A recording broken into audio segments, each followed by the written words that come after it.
Hi there, I'm Anna. Hi, and I'm Linda. We're from the Sewing Cafe. Welcome to This Week in Class. This Week in Class offers simple, helpful, best practices and insights that you will learn during the time you're with us in class. We're going to share with you some of our favorite tips and tricks, and if you want to learn more, why not sign up for one of our many sewing classes that we offer.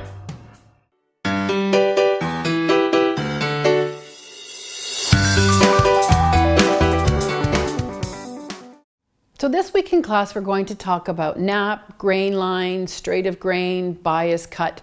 Those are one of the things that are also going to make your finished project look more professional. You want somebody to say, where did you get that? You don't want them to say, ooh, did you make that? So what we're going to talk about is nap. So the first thing is, no, it's not a nap. You're not going to have a little sleep before you start sewing. So this is nap. Most people are familiar with furs.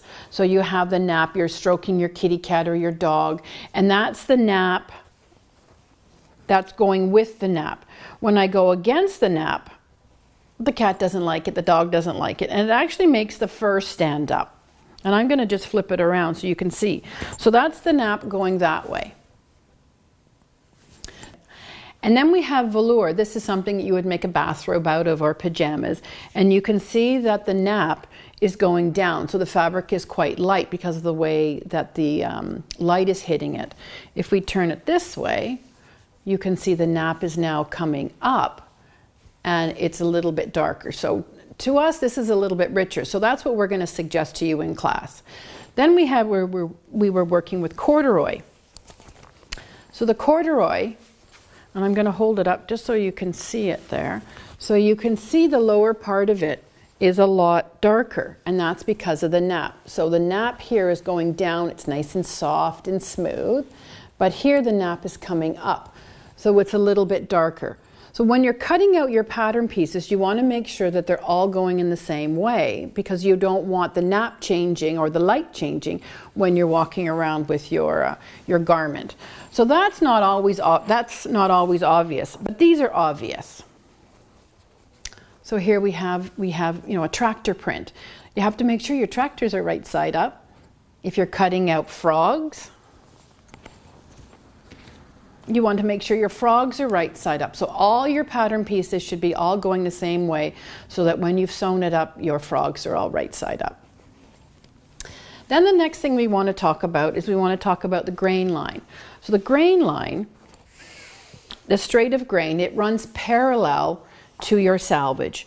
Your selvage is that finished edge.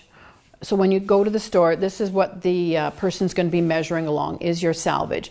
And your grain line runs parallel to your selvage. And you're going to want to ensure that your pattern pieces run parallel. If they've got a grain line on them, they run parallel. And the easiest way to do this is to first pin or put a weight on the first arrow.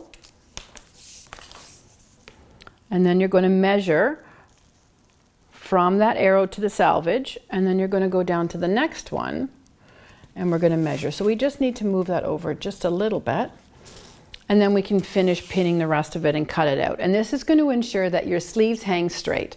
Have you ever seen a garment that's been cut off grain? You may not have noticed.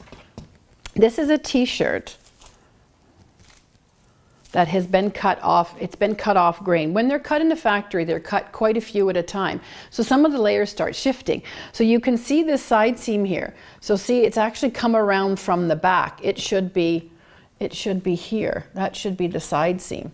But the whole shirt, I can't make it lay flat because it's all been twisted, because it's not been cut on grain. So when you're cutting, you want to make sure that somebody says, where did you get that? You don't want them to ask you, ooh, did you make that? So by ensuring on the grain, you're going to make sure your garments hang straight. Then there's also the cross grain. And the cross grain, it runs perpendicular to the selvage, and it has a little bit of give to it. And you want that give when it's going around the body. Then we have the bias, and that's the diagonal.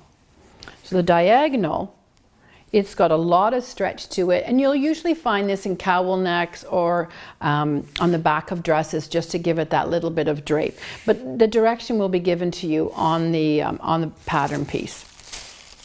So yes, in class, that's what we make sure, is that they make sure all of their grain lines are straight.